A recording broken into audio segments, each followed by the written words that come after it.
This video is part of a series of removing and replacing components in Nafis' car in order to locate the source of whatever is causing his AC system to run to be faulty. Because I said in one of my diagnosis videos, it could be the compressor, it could be the condenser, it could be, the evaporator all the way in the dashboard, or there could be a leak all around one of the pipes.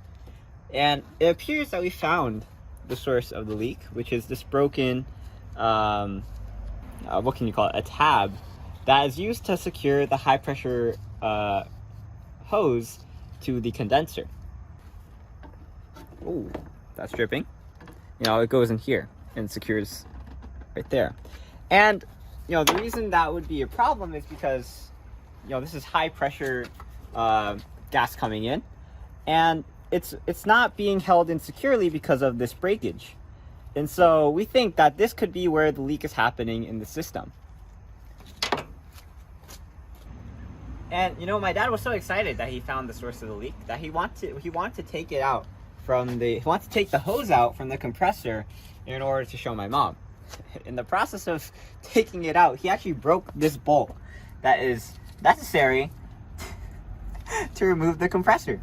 So if you want to see us actually take out that bolt, I do have a separate video of taking out the compressor on my brother Osfa's car, which is a similar model. It's actually the same model, but a year earlier from Nafis. So go check that out if you're interested. But when you replace the compressor, and we're replacing the compressor because we're trying to brute force this entire replacement, you also have to make sure that you replace the dryer on the condenser, for warranty reasons. But it looks like, in our case, the dryer is actually welded to the condenser. So we have to end up replacing the condenser anyway.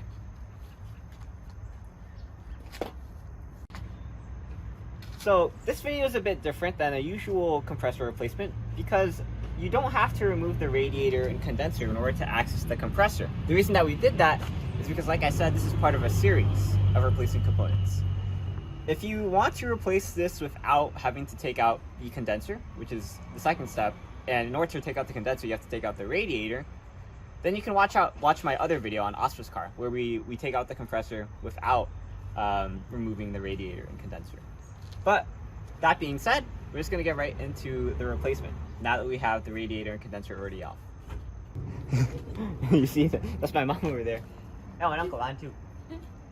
So my dad didn't even have to go to show her the bolt. She could have just come over here. But okay, so the first thing that we need to do is we need to take off the serpentine belt. So we're just going to release the tensioner and take it out.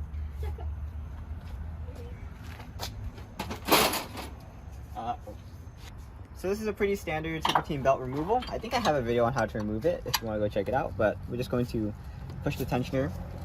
Actually, we're going to give it a bit of room to breathe when you remove it, so that because it goes back further when you release it. So we're going to push it, and we're going to use another piece to push it out. Okay, if you want to make it easier for yourself, you can also remove the this is the washer fluid. So you just take this fastener and you pry it out using a screwdriver, and then you can wiggle this neck part out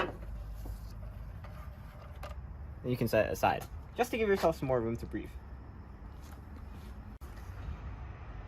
So I'm just going to do it right now. I'm trying to show the easiest way to do it on camera. Oh, sorry, this is, but also the safest way. And sometimes I might not do it the safest way, because normally the way I would do it is I would just go in manually, but that's not the safest way. There's a lot of ways to take out a serpentine belt. Not all of them are the safest way. If you have two people on hand, then you should have one person push the tensioner and the other person go under the bottom of the car and pull it from near the compressor.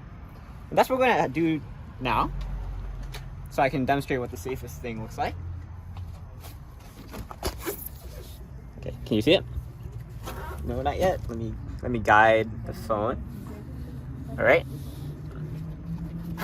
There we go. So now it's loose. You can remove the rest of the serpentine belt. And there we go. Okay. So set this aside. If you want to put this back on, I'll have another video on it, but I'm sure we'll include it in this one as well. Okay, so now what we're going to do is we're going to look at what we need to remove, what bolts we need to remove in order to take out the compressor. And there are 4 main bolts which secure the compressor, which I will show you in a bit, but you can see them right now. But we also need to remove the hoses that are connected to the compressor as well.